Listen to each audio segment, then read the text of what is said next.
Hi, and welcome back to Leia's Library. Find yourself a cozy corner, get yourself a cozy drink, and let's get started. It's cozy season! The time of the big chill and the warm sweaters is upon us. The holiday season is nigh. Rejoice and cuddle up, because it's cold outside. And if you are looking for some companionship while you are cozily curled up on your couches, I have compiled this list of cozy books that you may peruse.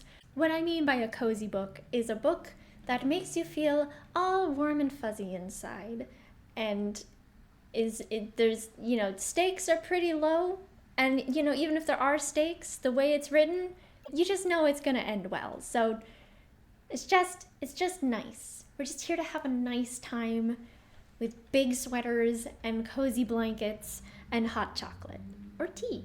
So, yeah, let's get into it. Side note, I'm really happy with this makeup look. I really like this eyeshadow. I am high vibing with it. That's it. First book on the list is Hogfather by Terry Pratchett. This is a fantasy comedic fiction. It is the night before Hog's Watch, but the Hogfather is nowhere to be found.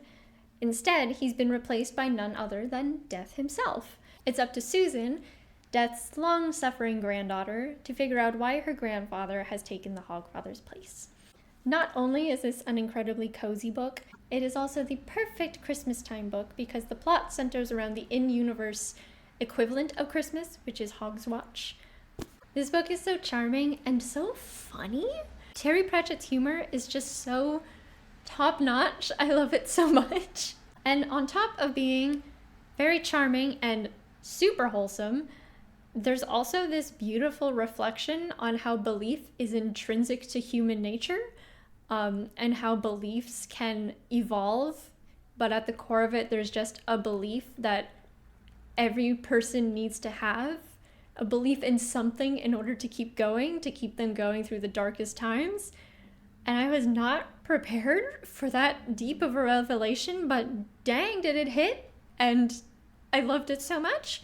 This is my number one recommendation for the holiday season specifically, especially Christmas, because it is very Christmas adjacent themed. And all the other ones on the list are excellent cozy reads for any time of year.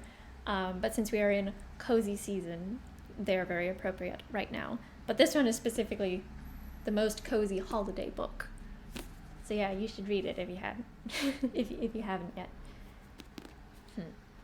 Next is another Terry Pratchett book, because of course it is. Everything he wrote is charming and adorable and cozy. So you could really read any of them, but this is my recommendation. It's The Wee Free Men, which is a children's fantasy. We follow Tiffany Aching, who is a young witch-to-be who finds herself the sole protector of the Chalk, which is the where she calls home. It's the country where she calls home. More than that, when her younger brother is kidnapped into Fairyland, Tiffany is the only one able and willing to go after him and get him back. With some help from the local Mackesy, or the Wee Free Men, a clan of fierce, sheep-stealing, sword-wielding, 6-inch tall men. So this book, being another Terry Pratchett book, is also very charming, of course. And Tiffany as a character is equal parts hilarious, endearing, and also whip-smart. She is a literal child, and yet she is more forward-thinking and practical than any of the adults around her. And her journey is so satisfying and lovely. She's just amazing. I really like her. And I haven't read any more in the Tiffany Aching miniseries, but I would like to. I should get on that. The humor is also, once again, top-notch. The Knack McFeagle are basically a bunch of Scottish stereotypes, but all in good fun. They're a riot, and then Tiffany has the dry British humor coupled with she is a child. And sometimes children say the most hilarious things unintentionally. This, on top of being an excellent cozy read, would also be a really good introduction into the Discworld. especially for a younger reader. So yeah, keep that in mind. But also if you're an older reader, it's also great. We're all children at heart. Yeah, at least I hope we are. And it's not just me. Our next cozy contender is The Little Prince by Antoine de Saint-Exupéry, which is a classic children's fantasy. Actually this is technically my partner's copy. He has the French version, so it's Le Petit Prince, it was originally in French. So this is the original version, I guess. A pilot stranded in the desert awakes one morning to find a strange little boy before him who asks the pilot to draw him a sheep. As the boy tells his life story so far, the two discover the secret to what is really important in life. And if that doesn't just sound precious and adorable,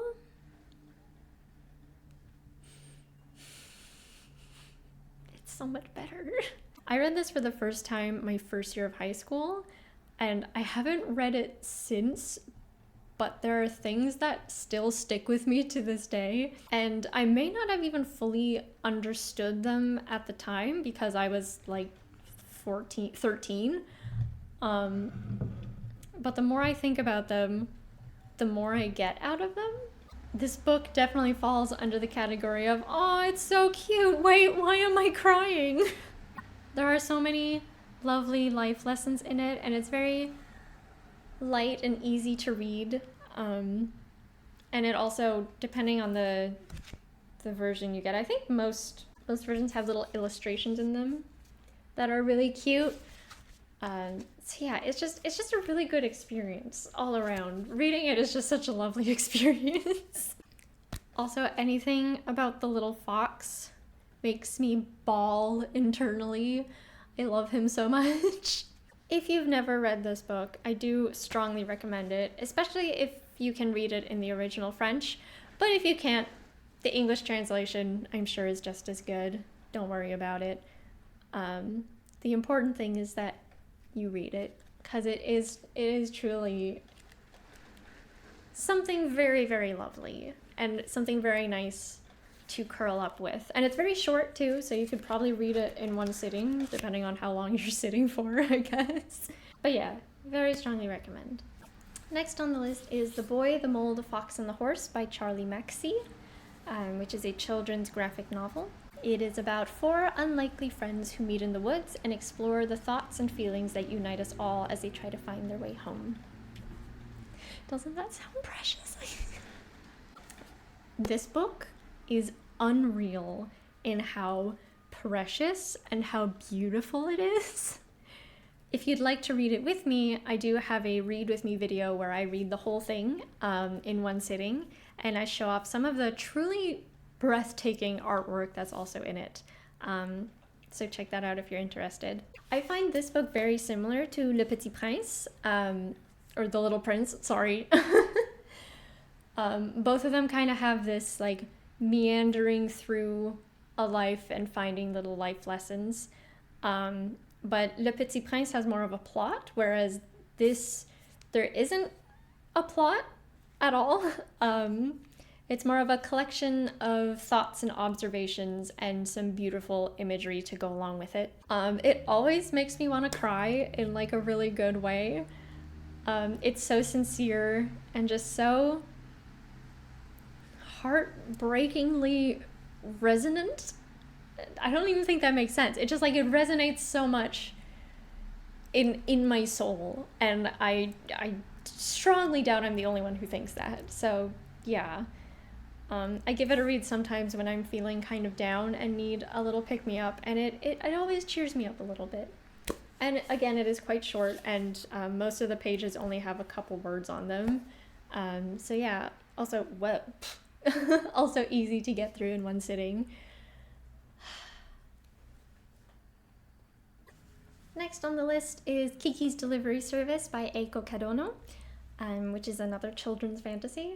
I didn't intend for this list to all be children's books, but it'd be like that sometimes, I guess.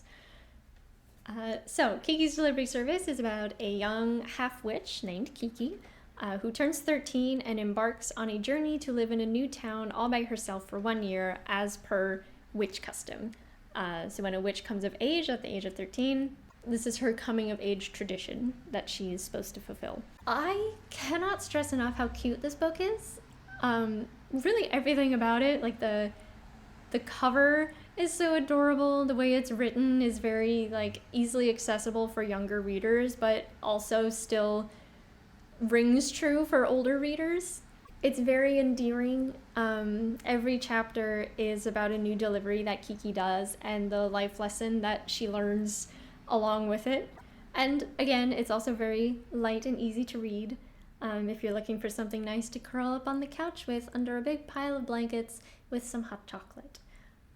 It's a little bit longer, but it's doubtful that you could finish it in one sitting. But it's worth the multiple sittings because it makes you feel very good inside, I would say. It's very, very cute and charming and lovely and all those other words that I use far too often because I am really bad at thinking of synonyms. The last book on the list is Howl's Moving Castle by Diana Wynne Jones, which is a middle grade fantasy. It is about Sophie, who is the oldest of 3 sisters, meaning she is convinced that she is destined to fail miserably should she ever set out to seek her fortune. But when she unknowingly attracts the ire of the Witch of the West? What is this? Wicked? But when she unknowingly attracts the ire of the Witch of the Waste, Sophie is cursed with a horrible spell that turns her into an old lady. Her only chance of regaining her youth is to seek out the mysterious and rumored to be heartless wizard Howl. I didn't mean to put 2 books back to back that were also Studio Ghibli movies, but here we go. If you are familiar with the Studio Ghibli movie of the same name, it is quite different from that. I like both equally well, but they are similar but different stories.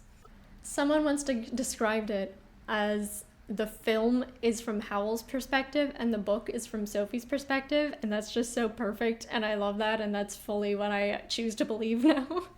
This book is ultimately about 2 people learning to love themselves and kind of falling in love with each other along the way, and I just think that's lovely. Sophie is such an incredible character, and watching her overcome her fears and her trepidations and learn to make her own story the way that she wants to is brilliant in its simplicity. I highly recommend this book for everyone, whether you watched the Studio Ghibli movie or not. It's very sweet and also very humorous. The humor is, I would say it's very similar to Terry Pratchett, and it's just kind of like dry British humor, mixed with Howl being an absolute frat boy drama queen. And those are all the books on the list for today. Thank you so much for watching. Let me know what your favorites are down in the comments, or if you have a favorite cozy book, I would love to hear about it. I'm always looking for cozy book recommendations. If you'd like to find me elsewhere, you can find me on Instagram as Leia Like the Princess, where you can also find my little embroidery and art store, Moonlit Cat Creations, or you can go directly to its website at moonlitcatcreations.com. Thank you so much for watching, and until next time, stay cozy.